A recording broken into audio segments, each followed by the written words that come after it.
Hey, welcome to this video, and this one is about cross-topic links, 10 markers, outline and explain, family and household. I thought I'd just put this one together, so I do apologise if it looks like I've just thrown it together. It was because someone has asked, is there a list of topics that go together and can we sort of preempt them for the 10 marker on an outline and explain? And so it got me thinking about topics that do go together, and I thought I'd put this together. So just a reminder, the 10 mark outline and explain, you've got 15 minutes to answer, 7.5 minutes per paragraph. Make sure it's too balanced. It will ask you for reasons, ways, affects, problems, whatever. It'll make sure you look for the question hooks, because this question requires you to make the link between the two, and that's what I'm going to talk about on this tutorial. And it will only appear on theory and methods on paper 1 and 3 and topics on paper 2, and this one is going to focus on the family. Okay, so let's get back to business of what we are looking at. Once again, just thank you for watching. Okay, so legal changes. Now, legal changes potentially could be a popular one, as legal changes impacts all aspects of social life, as you can see. So, for example, for gender roles, the Equal Pay Act will have a massive impact on gender roles, women going into work. That means they do less housework. Okay, so think along those lines.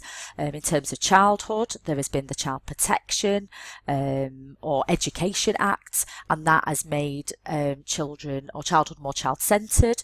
So again, legal changes. Demographic, we have got quite a few there. So we've got Clean Water Act, NHS. These have both improved the infant mortality rate. It's also improved the life expectancy. People are living longer. There's law changes surrounding contraception and abortion will impact fertility rates, birth rates, and so on. So there's quite a few legal changes that could link.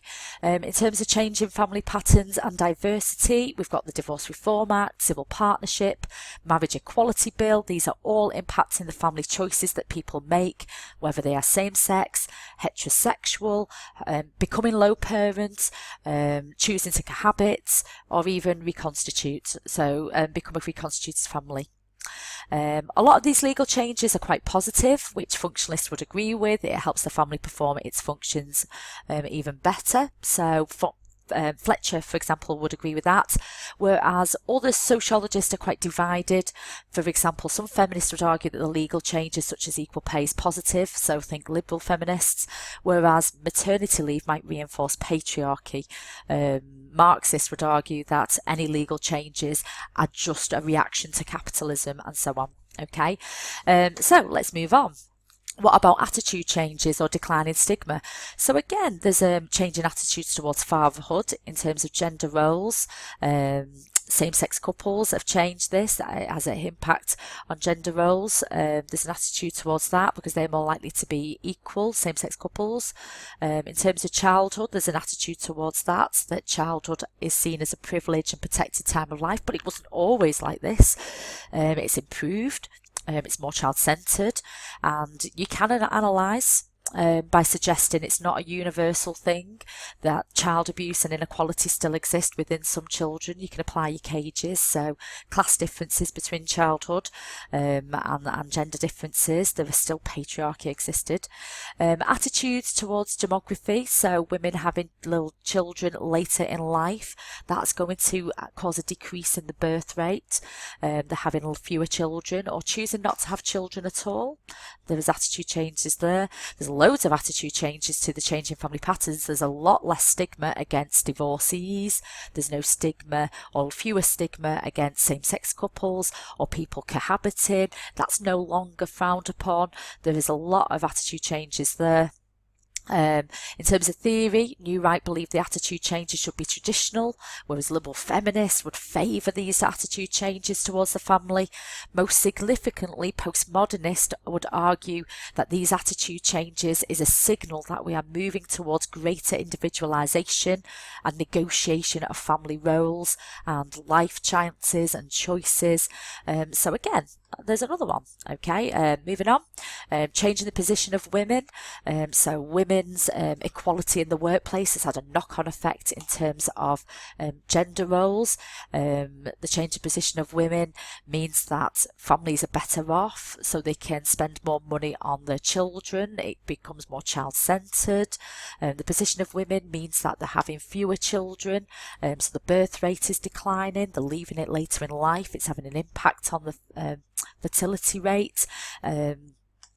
Position of women are choosing not to get married, or women are choosing to get divorced because it's easier to get divorced now because they are working, because of that position change. And again, you could go back and forth from the new right viewpoints, the traditional position of women, or functionalist expressive role, and that position of women, and compare it to feminists who argue that a lot of these changes to the position of women is quite positive. Okay, so now we can start to see how we can make links between these topics. Moving on, what about gender roles then? Okay, so gender roles have had a massive impact on the division of labour. We could argue a comparison between segregated roles and joint conjugal roles, and that is having a massive impact on who or what we see as the dad role or the mum role. It's becoming a lot more negotiated. Fathers are taking a more active role within childcare. Women are more likely to be going into work, and that is having a massive impact on the division of labour. Gender roles and childhood was last year's 10 marker. So, for example, gender roles have changed. Women and the joint conjugal roles, that means you've got a joint income. That means you can spend more on your children. Or it could go the other way. Fathers taking a more active role, so male role models, or you could talk about the change in gender roles in the fact that if you've got two parents that are working, the reliance on childcare, reliance on toxic, like electronic babysitters, things like that, could have a negative experience of childhood, things like that. Okay, gender roles, changing the gender roles means that people are having babies later, things like that. I'm just going to go through these quickly because a lot of these will overlap with some of the earlier content. Gender roles have led to more divorces, more cohabiting, decline in marriage, more single parents. These changes in the gender roles have had a massive knock-on impact on all those. And then you can disagree and agree with your theories and family policies and the impact. So legal changes have impacted gender roles, and a new right would disagree with segregated joint roles. Segregated roles, they like the traditional family and things like that. Okay, just a couple more. Birth rate has had a massive impact, because if the birth rate goes down, childhood becomes more protected because children become scarce, people are having fewer children, or you can say that the demography of the UK is changing, because if there's fewer babies being born, the average age of the country is going up, so we've got rising life expectancies, we've got a different type of dependency ratio, top end, a lot of elderly depending on the working population and not enough babies being born. You could talk about it in terms of analysis, like migrants coming in. So migrants tend to have a higher fertility rate. That will impact the birth rate. The birth rate in terms of family patterns, people having fewer children because of the fear of divorce, remarriage, having to pay, fathers having to pay for previous children and the children from their current relationship, things like that. So there's masses there, and declining stigma. I think we've gone through that because we've gone through attitude changes, haven't we, further up? Okay, so we've talked about that one already.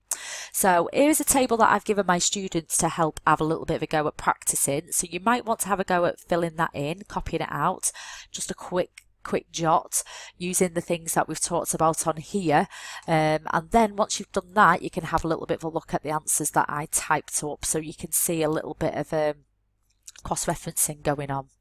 Okay, so just in summary, look for the question hooks. It requires you to make the link between the two, so make sure that you're telling me knowledge about part A, knowledge about part B, and show how they link together. Follow that logical chain of reasoning. Make sure you add the analysis. Is it significant? Does it apply to all cases? So if gender roles change, does it have the same effect if you're middle class compared to if you're working class? If you're talking about the position of children, is it a universal thing, or does it matter of whether you are born now or 100 years ago or something like that? So some sort of analysis. Is it significant? Can it apply? 15 minutes to answer, 7.5 minutes per paragraph. Make sure you've got your 2 balanced paragraphs, and you should have a good go at it. Okay, so massive, once again, thank you for watching. Again, I do apologise if this seems thrown together at the last minute, but I think with the exam looming, which is at the time of recording, it is tomorrow for the family paper, but it'll just give you a little bit of an idea about how to make them cross-topic links, and again, just to help you practice, because chances are it will be 2 topics that you may not necessarily have planned for, and it's all about you being reactive to it and, you know, stepping up and going, okay, how do these 2 link together? What logically fits? Do a little bit of a cheeky plan and then write your answer. You'll be fine. Okay, massive thank you for watching. Make sure you click like, make sure you comment. If you've got any questions, ask away, and have a great evening once again. Goodbye, goodbye, goodbye.